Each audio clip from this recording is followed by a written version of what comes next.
Gracias, Boris. Gusto de hablar contigo. ¿Por qué es importante esta sesión anual de las Naciones Unidas?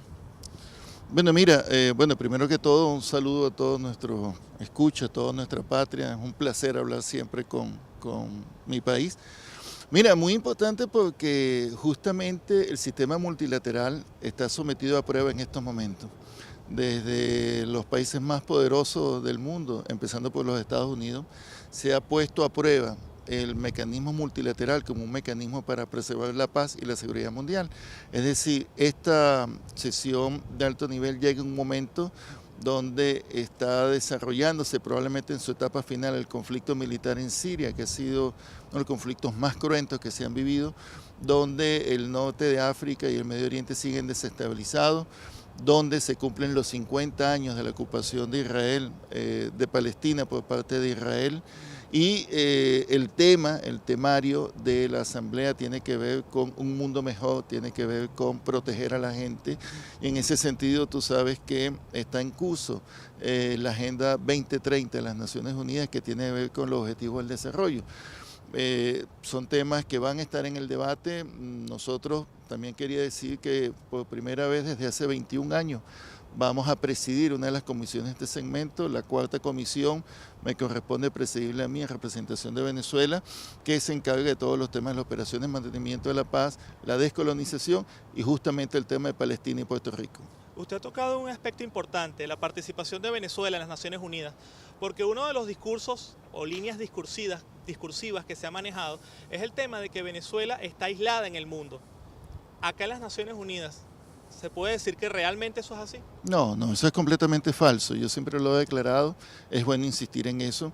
Venezuela es uno de los países más reconocidos en las Naciones Unidas. Aquí todavía retumba el discurso y la voz del comandante Chávez, aquí todavía retumba lo que han sido nuestras posiciones nacionales en defensa de los países en desarrollo. Y bueno, y para hablar de cosas concretas y de números, nosotros fuimos electos hace ya un poquito más de 2 años para el Consejo de Seguridad con una votación bien amplia de países, una importante aceptación. Fuimos reelectos a pesar de la campaña en contra de nuestro país, a ser miembros del Consejo de los Derechos Humanos en Viena. Estamos en el ECOSOC, que son 46 países del organismo que tiene que ver con el desarrollo económico y social de las Naciones Unidas. Presidimos el C24, que es el Comité de Descolonización, lo presido yo. Presidimos la cuarta comisión, y cuando dice la cuarta comisión hay que explicar cómo se produce eso. Fuimos propuestos por toda la región de América Latina y el Caribe, todos. Era el mismo momento en que nos estaban agrediendo en la OEA, pero fíjate, aquí es otro espacio y es otra realidad. Todos nos apoyaron, pero la embajadora norteamericana pidió elección. Fuimos a elección en la Asamblea y los derrotamos. Entonces presidimos eso también. Estuvimos en el Consejo de Seguridad primera vez después de 25 años. Presidimos los no alineados, tenemos el movimiento no alineado, de manera tal que tenemos una presencia como muy pocos países tienen en el sistema multilateral. Usted ha mencionado el tema de la acción de la embajadora norteamericana acá en las Naciones Unidas y recientemente hemos visto el intento de precisamente el gobierno de Washington introducir el tema de Venezuela en el Consejo de Seguridad de las Naciones Unidas. ¿Pudiese comentarnos un poco la situación que se ha presentado y lo que ha sido la respuesta de la comunidad internacional? Sí, tú sabes que el Consejo de Seguridad hay 15 países miembros, hay 5 permanentes que tienen derecho a veto y hay 10 países que rotan. En este sentido, cuando los Estados Unidos introdujo la moción de discutir el tema de Venezuela, bueno, fue rechazado mayoritariamente. Todos los países rechazaron. ¿Por qué? Porque el Consejo de Seguridad es el único que está encargado del uso de la fuerza militar o atender asuntos que son una amenaza a la paz mundial.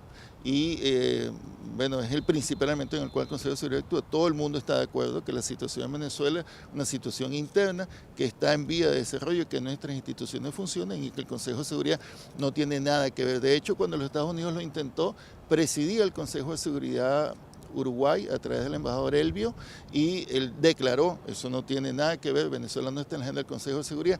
Después presidió el embajador de Egipto, el embajador Arm, y también declaró, Venezuela no es un tema del Consejo de Seguridad, es decir, que todo el mundo, los rusos, los chinos, los países que son miembros no permanentes, están de acuerdo en que eso es un asunto que Estados Unidos, por los problemas bilaterales que tiene con nosotros, está tratando de utilizar infructuosamente el Consejo de Seguridad para incrementar la presión sobre el país. Yo creo que usted ha analizado con bastante tino lo que es el tema presentado con los Estados Unidos, ya que esta nación constantemente ha hostigado a nuestro país en foros internacionales, pero cuando uno analiza la realidad de lo que es la conducta histórica de los Estados Unidos, va a conseguir muchas ambigüedades que quizás se acrecentan con la presencia de Donald Trump al frente de la Casa Blanca. Vamos a ver el siguiente video que precisamente nos analiza este aspecto. You give us a question. Go Since ahead. you're no, Mr. President-elect. Go ahead. Mr. President-elect, Go ahead. since you are attacking No, our news not you. organization. Not you. Si bien el presidente de Estados Unidos se ha convertido en el nuevo justiciero de la derecha global, lo cierto es que existen abismales diferencias que permiten confrontar a Trump versus la realidad, como por ejemplo su comportamiento en materia antidrogas, ya que este país es el principal consumidor de drogas ilegales del planeta, algo que no le impide juzgar a otros países. También, a pesar de la diatriba por el programa nuclear norcoreano, resulta que Estados Unidos es el único país que ha usado armas nucleares contra civiles durante la guerra de 1945. También, esta nación, que afirma ser defensora de la paz, es la nación que más guerras ha librado en los últimos 100 años a nivel mundial. Y por si fuera poco, aunque Donald Trump afirma que le preocupa la crisis humanitaria en Venezuela, esto no le impidió aprobar un paquete de sanciones económicas contra nuestro país que pondrá en serias dificultades la calidad de vida del pueblo que él afirma querer defender. Bien, embajador, como acabamos de ver, sin lugar a dudas las contradicciones de la política exterior de Estados Unidos son bastante significativas. Y esto ocurre en un momento en el cual numerosos personajes han llamado a una mayor acción por parte de este organismo. Quisiera traer precisamente las declaraciones del nuevo presidente de la Asamblea General de las Naciones Unidas, quien declaró el pasado 12 de septiembre que la gente que más necesita a la ONU no está hoy sentada en esta sala, no negocia resoluciones, no toma la palabra en estos eventos de alto nivel. Uno de los trabajos de la Asamblea, en su criterio, es asegurarse de que se haga oír su voz. Y en este sentido terminó su declaración afirmando que la calidad de las conversaciones y los resultados es más importante que lanzar nuevas iniciativas. Yo quisiera compartir con usted su visión de lo que deben ser las prioridades de las Naciones Unidas. Gracias, Boris. Bueno, quisiera hacer un comentario del video que acabamos de ver. Me parece muy importante porque la posición norteamericana lo que realmente refleja un doble rasero, un doble estándar en inglés, un doble rasero, una doble moral para asumir las cosas. Por ejemplo, en el Consejo de Seguridad es los Estados Unidos el país que bloquea cualquier cosa que se habla sobre Palestina. Entonces luego habla de la paz en Palestina, pero eso no va a ser posible si no se conduce una negociación política basada en el principio de la existencia de los dos estados. Los Estados Unidos hablan del tema de los derechos humanos. Trataron de intervenir en Siria, intervienen en Siria sin el consentimiento del pueblo sirio, pero sin embargo guardan silencio respecto a la situación de Yemen, que es una de las crisis humanitarias producto de la guerra más graves que se ha denunciado en las Naciones Unidas. Entonces los Estados Unidos siempre usan una doble moral, un doble rasero, y ahora están, y esto es reiterativo en algunas administraciones, sobre todo las republicanas, tratar de actuar de manera unilateral, es decir, saltarse los principios y los mecanismos de las Naciones Unidas, sino intervenir militarmente de acuerdo a sus intereses geopolíticos. Fue lo que pasó en Irak y es lo que está haciendo Trump cuando, independientemente de lo que son los principios de las Naciones Unidas, amenaza, crea tensión en la península coreana, amenaza a Venezuela, quiere revisar otra vez el tratado que fue aprobado en las Naciones Unidas para la eliminación de las armas nucleares, el programa nuclear en Irán. Es decir, es una inconsistencia permanente. Más bien es coherente en lo que ha sido su actitud de agresividad hacia todo el mundo, pero es inconsistente en lo que ellos proclaman que soportan en las Naciones Unidas y sin embargo en la práctica hacen lo contrario. Solo quería comentarte eso. Respecto a lo que ha sido la agenda del presidente de la Asamblea, el comentario que él hace creo que la mejor lectura que se le puede dar es que la Asamblea es el órgano democrático por excelencia, la Asamblea de las Naciones Unidas, es decir, porque las Naciones Unidas se crea bajo el principio de igualdad soberana, respeto a la soberanía de los países e igualdad de todos los estados. O sea, aquí no importa cuántas bombas tiene, cuánto poder tiene, sino que cada voto vale un voto, cada país tiene un voto y cada país entonces puede expresar en votación secreta sus opiniones. Por eso realmente es que nosotros ganamos las elecciones acá, porque es un voto secreto que los países pueden hacer más allá de las presiones que tengan, que ejercen otros países sobre ellos. Ahora, respecto a la prioridad de él en su agenda, fíjate que él ha llamado este periodo de sesiones, que es una potestad del presidente de la Asamblea. Esta es una actividad que va a estar centrada en las personas, ¿sí?, por un mundo sostenible y una vida decente. Es decir, él está hablando, también habla de la paz, de varios principios que son fundamentales mantener aquí. Primero, la paz como una condición sine qua non para que pueda haber desarrollo social. Luego, centrados en la gente, en las personas, en el ser humano. Ahí están los objetivos de desarrollo, del cual nuestro país, por cierto, es uno de los pocos que ha anunciado que el plan de la Agenda 2030 va a estar incluido en nuestro plan de la patria, así lo anunció el presidente Maduro. Eso es muy importante porque lo asumimos como una agenda que nosotros queremos seguir, independientemente de los problemas, es nuestro objetivo, es nuestra agenda. Y el otro tiene que ver con un mundo sostenible. Aquí hay muchas críticas hacia lo que ha hecho los Estados Unidos con el tema del cambio climático. La anterior administración lo suscribió, pero ahora la nueva administración lo desconoce. Entonces eso le da mucha incertidumbre al sistema multilateral porque dice, bueno, ¿a qué atenernos? ¿Depende de cada gobierno o es una posición continua de un país? Entonces, esos son los elementos fundamentales. Nosotros estamos listos para dar esa discusión, tenemos mucho que aportar. Venezuela ha suscrito el Acuerdo de París de Cambio Climático. Venezuela ha sido uno de los primeros en apoyar e impulsar la agenda del desarrollo, la Agenda 2030. Hay que recordar que cuando el comandante Chávez, Venezuela fue uno de los primeros países en el 2015 que alcanzamos los objetivos del milenio, por todo el tema de las misiones sociales, la igualdad, la educación, la inclusión. Entonces tenemos un buen prestigio, un buen récord en ese sentido acá en las Naciones Unidas y por eso siempre estamos abanderados en acompañar al presidente en esa agenda. Bueno, ahora vamos a escuchar un sonido de la activista Susana Khalil, que ella habla precisamente de un tema abordado por el embajador, y es el tema del doble rasero, el tema de los derechos humanos y el tema de Venezuela. Escuchemos su opinión al respecto. Sí, por ejemplo, vemos cómo, por ejemplo, se pretende en el seno de las Naciones Unidas hacer un ataque al gobierno de Venezuela, exactamente puntualizando lo que son los derechos humanos.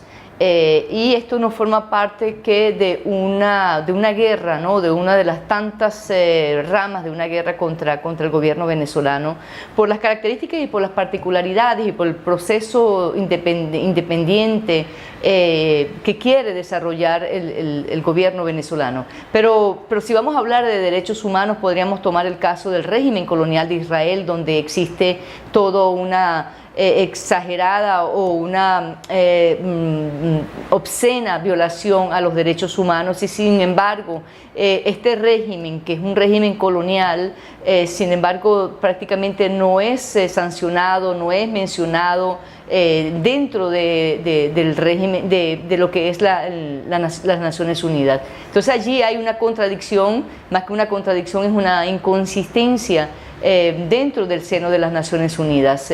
Venezuela está en un proceso de búsqueda política, jurídica, económica, que busca su liberación económica para no seguir, por ejemplo, en el yugo de la agenda internacional económica. Entonces es muy cínico cuando, por ejemplo, se acusa a Venezuela de una dictadura, cuando realmente lo que es un proceso de una búsqueda, de un avance democrático, que existen dificultades, que existen defectos, que hay que denunciar elementos, claro que sí, pero de allí a decir que es una dictadura resulta ser impostor, resulta ser una manipulación contra un gobierno que realmente lo que busca es una autonomía, una independencia, una soberanía y la profundización de la democracia. Entonces, cuando los pobres comenzaron a ser visibles, que antes eran invisibles, qué raro que Venezuela pasó a ser una dictadura.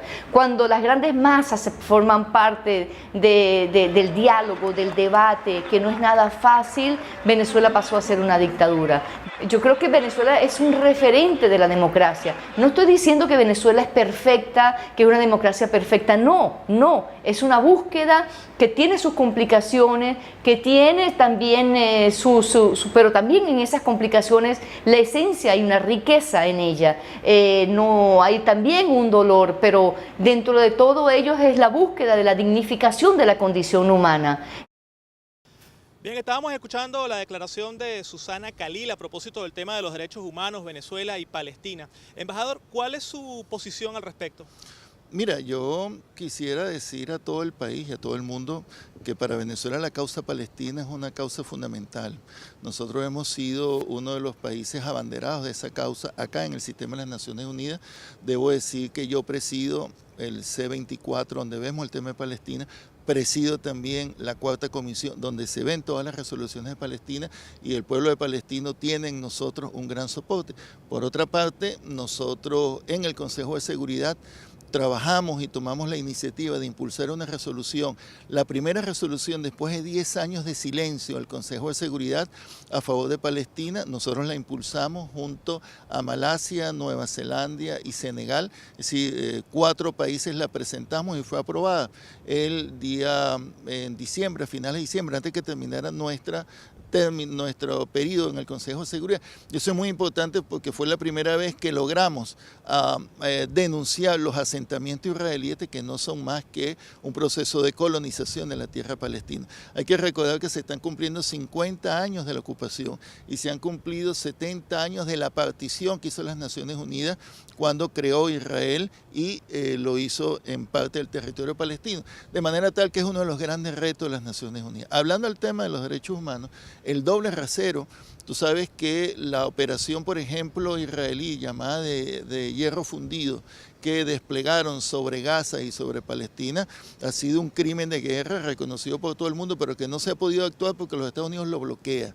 Allá se están violando los derechos, todos los derechos fundamentales de los palestinos, pero incluso se está haciendo algo horrible, que es que se están deteniendo y llevando juicios militares niños. Cuando hablo de niños, estoy hablando de niños de 8 años, de 12 años, puestos en prisiones militares israelíes, tratados como unos prisioneros de guerra, porque a un sector de la sociedad israelí, no debo decir que es toda, un sector extremista que se impone sobre el pueblo israelí, bueno, ha dicho que esos más de 400 niños son pequeños terroristas. Es una cosa loca que viola todos los principios de las Naciones Unidas. Entonces nosotros le reclamamos a los Estados Unidos, ¿con qué moral tú pretendes venir a señalar a Venezuela cuando respaldas atrocidades como las que está haciendo? Para no hablar de su propio país y de los severos problemas. Yo siempre les digo a ellos, nosotros no tenemos la pena de muerte, nosotros no tenemos la tortura. Aquí la tortura está contemplada en las leyes. Nosotros no tenemos ningún tipo de prisión como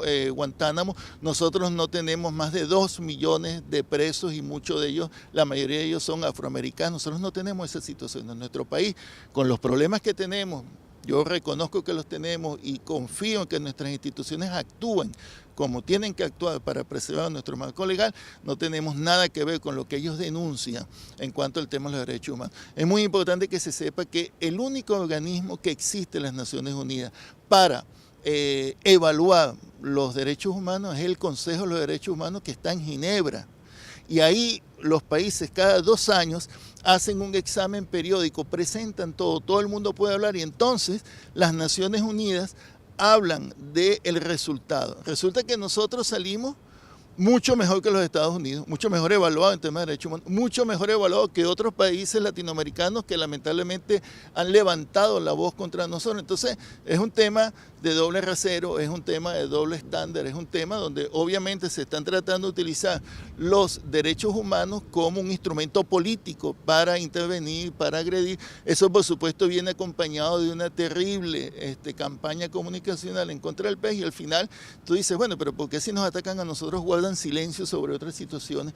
No voy a mencionar países, pero ¿por qué nadie habla de algunos países vecinos que tienen un historial terrible en el tema de los derechos humanos? Nadie hace nada, no les interesa, nadie habla contra Israel, nadie habla contra las situaciones que está en Yemen. Es eso, es una postura política que tienen esos países. Por eso el multilateralismo y nuestras organizaciones regionales, como por ejemplo la CELAC, son el extraordinario escenario para que esos temas se debatan, y se debatan entre nuestros presidentes, nuestros jefes de Estado, y siempre, siempre, siempre el principio inviolable de que los asuntos de Venezuela se resuelven entre venezolanos. Nosotros no necesitamos que nadie intervenga, nosotros no necesitamos que nadie nos venga a decir qué hacer con nuestro futuro. Bien, estamos escuchando a Rafael Ramírez, embajador de Venezuela ante las Naciones Unidas. Vamos de inmediato con el siguiente video para conocer cuáles son los temas candentes que se estarán planteando en el segmento de alto nivel de esta 72ª reunión de las Naciones Unidas acá en Nueva York. Veamos. Entre los temas candentes de la Organización de Naciones Unidas en esta sesión anual del 2017 en Nueva York, figura, en primer lugar, la tensión nuclear entre Washington y Corea del Norte. También la negativa de Donald Trump de cumplir el Acuerdo Climático de París. También la guerra en Siria y la lucha contra el terrorismo de Daesh en el Medio Oriente. Otro de los temas que figura es Otro de los puntos es la eterna exigencia de democratización de la ONU por parte de los países en desarrollo. Y como quinto punto, figura también dentro de los elementos de esta sesión anual los intentos de Estados Unidos y sus lacayos de intentar introducir el tema de Venezuela para criminalizar y aislar a nuestro país, algo que hasta el momento no han podido lograr. Y bien, estábamos viendo lo que son los temas polémicos que se están planteando este año para la sesión de las Naciones Unidas en su segmento de alto nivel. Embajador, a propósito de lo que son estos temas, ¿cuál es el planteamiento de Venezuela? Obviamente están ocurriendo muchas cosas en el mundo y más allá de lo que es el ataque contra nuestro país, es necesario también actuar para cumplir con lo que son los objetivos del Plan de la Patria, que es garantizar la existencia de la vida humana, de la raza humana en la tierra. ¿Qué está haciendo Venezuela sobre este particular? Un mundo más justo y más igualitario.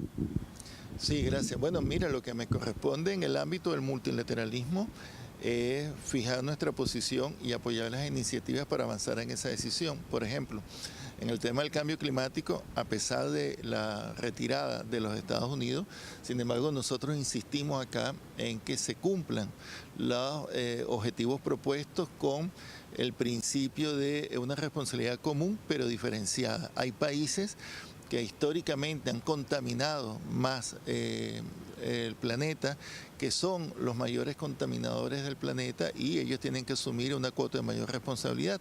En ese sentido, nuestra posición ha sido de apoyo a que los compromisos del cambio climático se mantengan.